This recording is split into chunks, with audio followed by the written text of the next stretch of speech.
What's up guys, DK here with Collector's Impact, and today I have kind of a random discussion video for you, but it'll be fun nonetheless. I've actually received some comments recently about the demonic symbolism in the MetaZoo card game, and I kind of wanted to touch on this and have a discussion with you guys about it. Since God created man, and man created The MetaZoo card game. The MetaZoo so like a gift from God, Randall. No, sir. They are not a gift from God.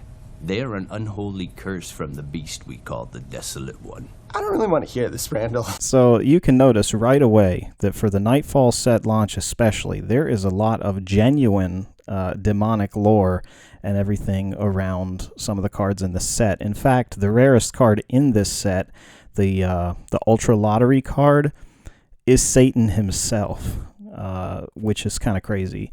So yeah, so that you've got reference to Satan himself. You have here with like Rudy from Alpha Investments, 666 Street. The back of the cards themselves are upside down pentagrams, which I didn't even notice until my friend Ivan actually pointed it out to me when we were looking at the cards in person. He's like, look, it's demonic or whatever. That's in one of the videos actually where he was mentioning that. Oh man, reverse pentagram. We're going to some devil stuff now. Where do you see a reverse pentagram? In the back. Oh, damn! I never even noticed that. Back of the cards are reverse pentagrams.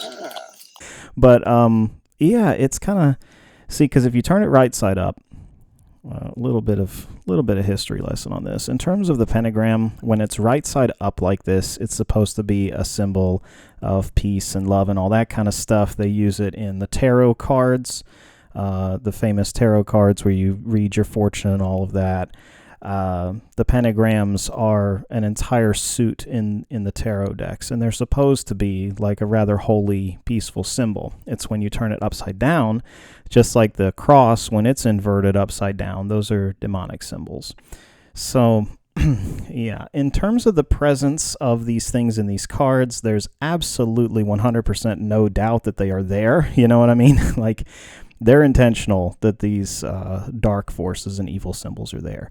You know I don't like to talk about dark forces, Randall. Let me help you out of your jam, Grandma. So the real question and or observation that I have about this is like, why, right? So the obvious conclusion that one would come to naturally would be simply that it's endorsing dark forces, I guess, which in my opinion is kind of the reason that it's there, is to give that perception, to create the conversation, to create the outrage, and therefore to get publicity for the product around the outrage, which I haven't seen many people talking about this, but just as a quick history lesson in terms of the 1970s, 80s, and 90s, there was a thing in the United States especially referred to commonly as the demonic panic era. And in that era, when Dungeons and Dragons hit the market, and Magic the Gathering especially, my God, and then later in the late 90s when Pokemon hit the market, there was a whole subset of parents and citizens in the country that were outraged at these things for various reasons. They were outraged at certain elements in the games. Obviously, Dungeons & Dragons and Magic the Gathering do have dark forces as a component of the game, especially Magic the Gathering. There's an entire color in there, the swamps that are devoted to black magic and, evil spells and whatnot. And in the early sets of Magic the Gathering, they released cards that were very controversial with symbols just like this, which I'll go ahead and put on screen. So you had the unholy strength with like the burning pentagram behind the guy, giving him strength. And then you had the demonic tutor with like, obviously he's a demon in hell and he has like a pentagram on his head. Those sorts of things were very controversial for that time period when they were released, and because of that, they got a lot of backlash from parents, and then subsequently, children who I guess were being rebellious thought that they were cool or whatever, so their parents didn't like it, so they did like it, kind of a thing. it was more of an organic marketing ploy, I guess, for those product lines, whereas I honestly think that MetaZoo is kind of utilizing the history around that sort of stigma from the early days in the trading card games and tabletop gaming. They're utilizing that stigma and paying homage to it in a way. And either they're paying homage to it as well as piggybacking off of the stigma of using demonic and dark symbols in the games for controversy. That is my opinion as to why there's so much of this in there. I could be wrong. It could be a face value thing where there really is some sort of occult dark tie-in with this product and, the people that are involved in it like dark forces. Grandma, what was it like to be on the holiday side? Late that night, I awoke from my sleep, hearing unknown voices laughing insane. I don't necessarily see that. I don't necessarily read that.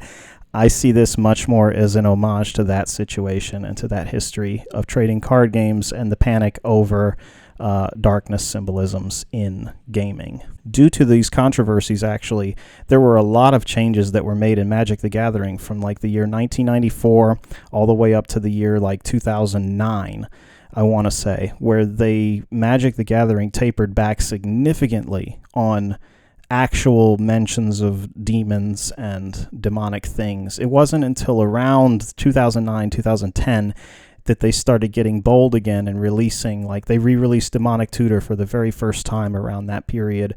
Then they came out with the Demon versus Angel decks, and they started doing much more actual themes with like true dark forces and stuff like that people have fears and stigmas associated with them. So they really stayed away from that for a long, long time. And in the case of Pokemon, I remember the big outrage was that the monsters evolve. That was the big controversy when it came to Pokemon. Also, there were some Pokemon that were questionable at best in terms of their evil natures and whatnot. So there was always and will always be controversy around things like this. It's kind of part of the package when it comes to certain goods, especially that can target teenagers and whatnot. There's always going to be a subset of people who can potentially be offended at certain content within the games.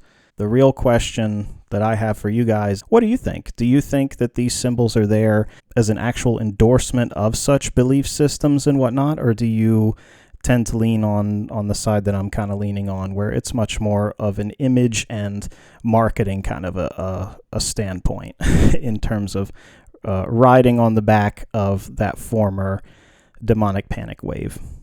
And then I'll just go ahead and end with a personal opinion or philosophy here. Feel free to tune it out if you want to, as it doesn't have anything to do with the actual like collecting or value of these cards or whatever. This is much more of just a personal opinion on this topic as a whole.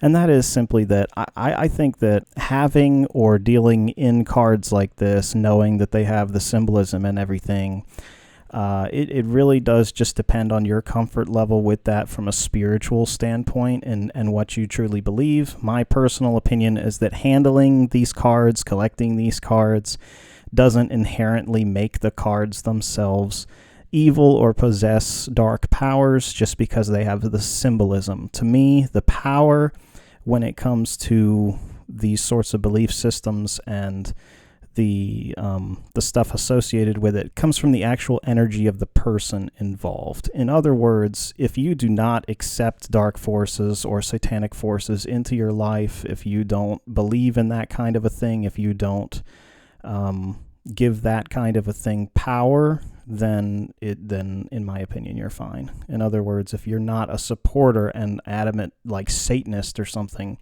then just looking at the symbols, handling the symbols, it's, you know what I mean? Like, you're the one who gives it power. You as the living entity with the spiritual awareness and spiritual prowess, you're the one that has the potential to decide what type of forces you welcome into your heart and which ones you don't. That's just my opinion. These things are inanimate objects to me. And as long as you don't actually support or believe in the satanic forces in a positive way in your heart, then they're just objects. That's just my opinion. I could be wrong there. I don't know. Let me know what you think about that too, guys. Alright guys, well that wraps up the video for today. Thank you very much for coming by and checking it out. If you liked it, if you liked this discussion, even if it made you uncomfortable, just please do give it a thumbs up, as the thumbs up really help, and I am in no way supporting Satan or any of that, so just please hook me up with the thumbs up, because our AI overlords, the algo overlords there, they really like the thumbs up, so definitely help me out with that. Anyway, thanks again for coming by and checking out the video, and if you liked it, definitely subscribe for more content like this, especially content around the actual cards and collecting and value and pack openings and stuff like that. And yeah, thanks again for coming by, and hope to see you again next time. Take care.